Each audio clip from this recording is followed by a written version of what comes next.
Hey guys, Dan here, and welcome again to that Paintball channel. For this episode, we'll be continuing our series on accuracy, and this time turning the guns, no pun intended, on you, the player. Me, too. No one is exempt here. Now, we've spent all this time looking at, especially the paint and, to some other degrees, the equipment, but in the same way that the paint is the limiting factor when it comes to the equipment side of things, you as the player are the limiting and most important factor on the driving side of things. And the reason that we've waited till sort of the end is because it's important to understand all that other stuff. Because, if you don't understand paintball physics at the very basic, you're not really going to be able to overcome those physics or work within the rules of those physics in order to be successful in, hitting the other player with much more regularity. So when it comes to paintball accuracy, there are four and only four modes, means, methods, avenues, whatever you want to call it, to achieve accuracy. And that is accuracy by skill, accuracy by proximity, accuracy by volume, and accuracy by luck. That's it. Every time that a hit is scored on a paintball field, it is as a result of at least two of those, and usually all four. So if you've got a great deal of skill and you are close up to the other player, chances are you're going to hit that player. But if you don't have that, if you don't have skill and you don't have proximity, then you are going to have to rely on volume and luck. And in many cases, you think about professional players, they have tremendous amounts of skill, and yet they still need to shoot lots of paint in some circumstances. So talk a little bit about the skill part of it first. This is something that I think is just underdeveloped in most players. Most players just get out there and they play and they don't really care that much. But for those who actually want to develop technique to get better, you really have to concentrate on building a skill set. And, there are probably three key ways of doing this. At least three that I would recommend strongly, particularly if you're interested in competitive play and it's, it's important how accurate you are. And the first of these would be to simply drill or practice, not simply running drills in terms of the movement and the strategy part of it, because that's a big part of it. But just in terms of, being able to hit what you're trying to hit. Now, probably the best way to think about this is to talk about an absolute standard, and I would just say absolute accuracy. If you're familiar with music, there's a thing called absolute or perfect pitch, and it's extremely rare. And what it means is that a person can identify or replicate a specific tone or note or whatever with no reference. So you say F sharp and the person can produce it, or they can hear an F sharp and they can identify it instantly with no reference. Now, that's what we're talking about when we're talking about accuracy in terms of skill set for a player. It means within the reasonable limitations of the equipment, within reasonable distances, using good paint and all that stuff, are you able to hit a target with your first shot, with no reference shot? Anybody can take a couple of shots and, that first gauging shot, okay, that kind of went that way, so I need to lift up or, go right or left or something like that. And you take a couple more shots and you slowly dial in on where you're trying to hit. That's not accuracy. Absolute accuracy would be that you can pop out in a snap shooting situation, first shot goes where you want it to go. And it's not, first shot, oh man, that was, a couple of feet wide or something, and I have to pop out again and try to correct. And that's usually what happens with people when you first start training or drilling. That's something that you need to do. You need to drill. If you're serious about this, at the end of a day of play, if you're not actually prepping for a tournament or something like that. But if you just in general want to get better, at the end of the day, when you hear everybody else runs over back to the chrono range or the target range and they just start wasting paint, okay, that's fine. But don't just be like everybody else, just blazing away and just wasting paint. There's no point to that. It doesn't accomplish anything. Just shooting your marker doesn't make you better. Have a specific target. Pick one out in your head. Say, I want to hit that. And just pop up your marker and take a shot at it. And do that again and again and again until you can hit it with the first shot. And I'm not talking, holding the thing and then pulling the trigger. I'm talking about have your marker down or, to the side or something like that. Or just pretend that you're behind a bunker and just kind of, shift over and take a shot. So that with regularity, you can hit whichever target you want on the first shot. And then once you get that particular target, pick a different target in another location at a different distance until you can regularly hit every single target that they have at any kind of distance with the first shot. That is much harder than most people, I think, give it credit for. Because again, most people would just start taking random pot shots, dial it in, and then they hit the target and then they move on to the next thing. So that's the first thing. Just practice, actually practice. Second, and this is going to be maybe controversial depending, but I would recommend that you be a one-gun player if you're really serious. If you're going to do a tournament and you're practicing with one marker and then when you play the tournament you play with another marker, that's silly, frankly. Imagine, I don't know, playing golf and you play with one set of clubs. Maybe it's a custom set of clubs and that's all you've ever played with. Well, then you go to play with a completely different style of clubs. I guarantee you your game's going to change just because the geometry of the clubs is different. All that stuff is different.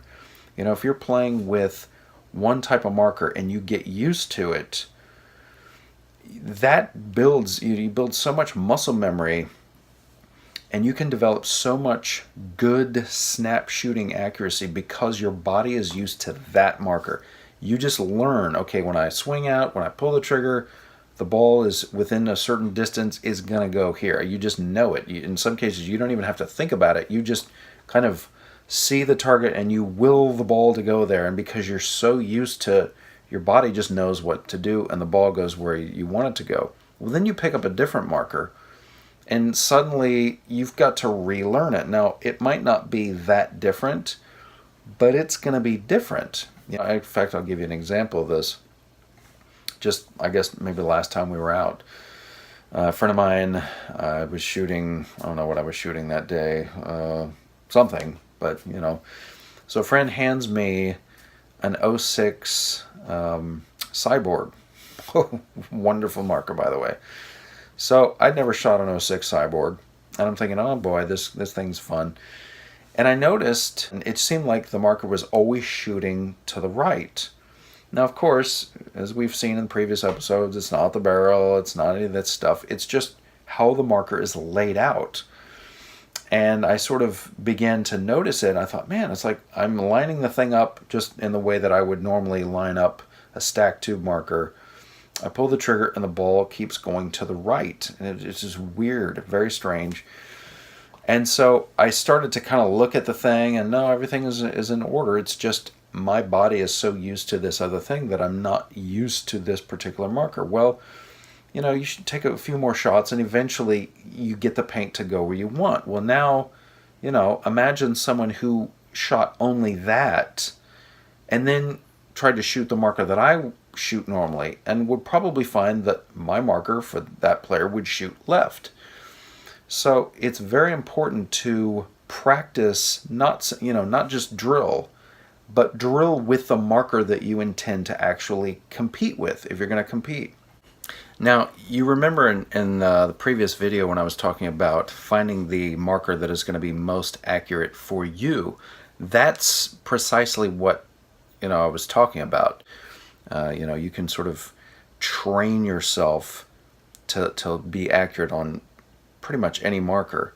But getting one that matches your body means that you're not, as I said before, you're not having to fight the equipment. The equipment is enabling you to just naturally do what your body naturally wants to do.